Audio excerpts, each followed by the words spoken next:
If you ever hear someone whisper your name from outside your window at night, don't answer. In my town, we call him the Whisper Man. And if you acknowledge him, you're next. I grew up in a dying town in Dagger County, Kentucky. One gas station, one high school, and a whole lot of cornfields. Population 1,904. Now, probably less. But there's one thing everyone knows. Even if they won't say it out loud, don't answer the whisper.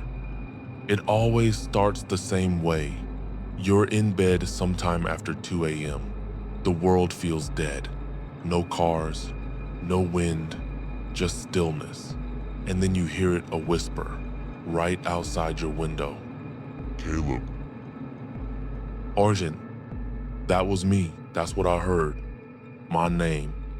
In the faintest, breathiest voice I've ever heard. I live alone. No one should have known my name. I looked out the window that night. The cornfield swayed just slightly, but there was no one there. Just moonlight and silence. The next night, Caleb, come outside. Arjun, I didn't. I stayed frozen under the covers, heart pounding, throat dry, but I didn't move. That was the only thing that saved me. I told my cousin Logan the next day. He laughed, said I was dreaming. That night, at exactly 3:17 a.m., he called me crying. He said my name this time. There's a rule in our town one passed down like folklore, etched into every kid's memory. Don't open the window, don't speak, don't even look. They say the Whisper Man comes for the lonely, the ones no one would miss. But lately, he's gotten bolder. He doesn't wait anymore. On the third night, I messed up. I whispered back, "Who are you?" For a moment, it was quiet. Then I heard a light scraping, like nails, slow and deliberate, dragging across the window pane. And then, "You spoke, now I can come in." I slammed the window shut, locked it, pulled the blinds, didn't matter. Because here's the part no one tells you. The Whisper Man doesn't need permission. He just needs acknowledgement. I started seeing things after that. At first, shadows outside my door, then reflections. I saw him standing in the hallway mirror one night, tall, thin, head cocked at an unnatural angle. His lips didn't move, but I could hear my name. Caleb. Arjun. I smashed the mirror, slept with the lights on. It didn't stop. I moved, changed my name, deleted every social account. New state, new life. It worked for a while. 5 years went by. No whispers, no nightmares. I married someone amazing. We had a little boy. Then last week, my son, barely 4 years old, came into our room at night. He said, "Daddy, someone's saying your name from the window." He said the man promised to teach him how to whisper too.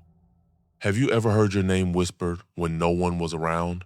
You might think it's just your imagination, but what if it's not? Last night, at 3:17 a.m., my wife shook me awake. "Why were you standing at the bedroom door, whispering your own name?" We didn't escape, and I don't think we ever could. Have you ever heard something you can't explain outside your window, especially your own name? Tell us in the comments. You're not alone. Subscribe for more real horror stories. And whatever you do tonight, keep the window closed. If you ever drive past the Philippi covered bridge after midnight, don't look in your rearview mirror. They say she appears headless, searching for the man who left her there. And if she thinks you're him, you'll never leave that bridge. I grew up in the hills of Dagger County, West Virginia, where the roads twist through fog and the woods are too quiet at night. Everyone here knows one rule: never stop on the covered bridge in Philippi after dark. The bridge sits on Route 250, right over the Tigard Valley River, in the heart of Philippi, a small, sleepy town surrounded by forest. It's one of the oldest covered bridges still in use, built in 1852, and even though tourists take photos of it in daylight, locals cross themselves when they drive through it after sunset. The legend goes like this. In the 1922nd, a woman named Margaret Hensley was supposed to meet her fiancé at the center of the bridge after he returned from Grafton. Witnesses say they argued. She begged him not to leave. He rode off on horseback. Her body was found in the water the next morning, but her head was never recovered. From the Barber Democrat, the 3rd of October, 1927, tragedy struck late Sunday night as the body of a young woman was recovered from the Tygart Valley River near the covered bridge in Philippi. Though her identity remains unconfirmed, locals report she was seen hours prior in a heated exchange with a man on horseback. Witnesses describe the farewell as stormy and distressed. Authorities have yet to locate her missing personal effects. Barber Times Gazette, the 4th of October, 1927, police blotter. Unidentified female recovered from river. No foul play confirmed. Townsfolk disturbed by rumors of the bridge woman. Case remains open. Now they say she walks the bridge just after 12:41 a.m., headless and weeping. My uncle told me the story when I was 12. We were fishing near the Barber Fairgrounds, and he pointed downriver and said, "You see that mist curling under the bridge? That's where she waits." I laughed it off. Until last fall. It was just past midnight, and I was driving back from a late-night bonfire near Tygart Lake. My GPS rerouted me off the highway, and I realized too late that I was entering Philippi and heading straight for the covered bridge. The road dipped. The bridge emerged through fog. And then my headlights caught a figure standing dead center. White dress, no face, just a shadow where the head should have been. I hit the brakes. My car stalled. The radio screeched. I didn't look in the mirror. I didn't even breathe. Just restarted the car and drove. When I got home, I found a handprint on the back window. Wet, slim, like a woman's, but it reeked of sulfur. People say she only appears to those who don't believe, and if she thinks you're the man who betrayed her, she follows you home. Last month, someone spray painted her name Margaret Hensley across the Philippi train station ruins. That same night, a college student went missing along the Pleasant Creek Trail near Arden. They never found his body, only his phone screen shattered lying in the middle of the covered bridge. Clarksburg Exponent Telegram, the 15th of October, 2023.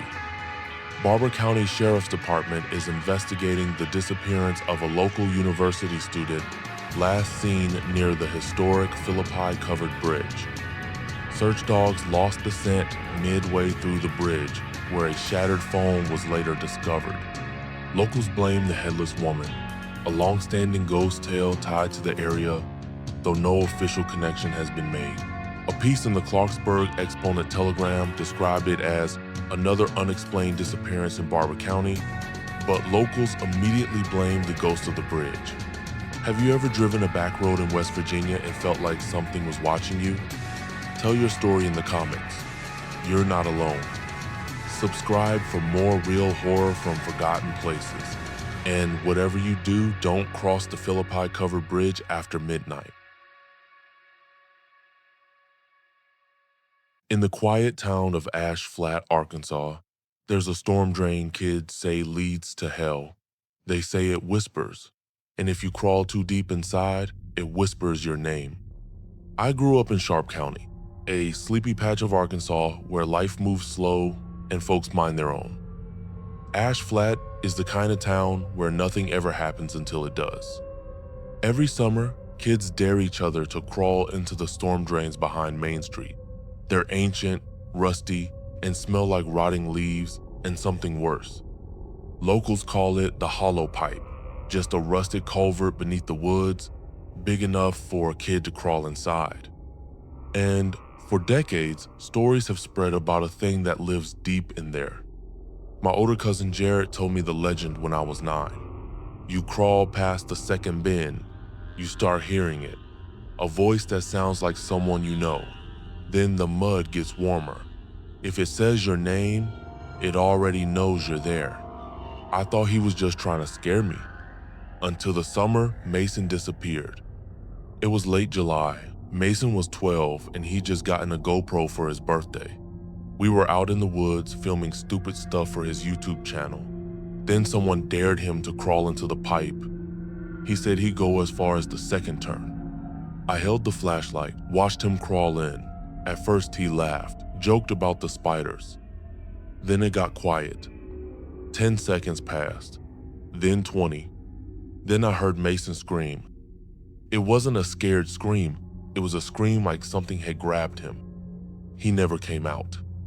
We called the cops. They searched the whole drainage system for 6 days. Nothing. No blood, no signs. His GoPro was found half buried in mud near the second bend. The footage? It was corrupted, all static and glitching. But at the end, before the battery died, you could hear something. A voice. Mason's voice. Whispering, "Don't come in here. It's wearing my face." After Mason vanished, they fenced off the storm drain, welded it shut. But kids still find ways in. A girl named Haley Brooks swears she crawled in last fall and heard her dead grandfather calling to her from the dark. She turned around before the second bend. Said the mud beneath her had fingers. Some say it's an animal. Some say it's a sinkhole. Others say the thing in the pipe was never alive to begin with. That it lures kids inside by sounding like someone they trust. That once it has a face, it doesn't let go. Ash Flat Tribune, August 2004, local boy vanishes during summer hike. Authorities are continuing their search for 2-year-old Mason Callahan, who went missing last Sunday while exploring a wooded area behind Main Street. Officials believe he entered an old drainage culvert known locally as the Hollow Pipe. Search teams report no signs of struggle. The culvert is now sealed by order of the county. Ever heard a voice that shouldn't be there? Ever felt something following you in the dark? Tell your story in the comments.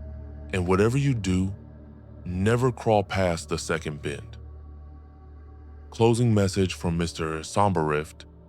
If this story is unsettled, you let us know in the comments, and don't forget to subscribe. Got a true experience you want to share? Email us, mr.somberrift@gmail.com. Your nightmare might be our next story.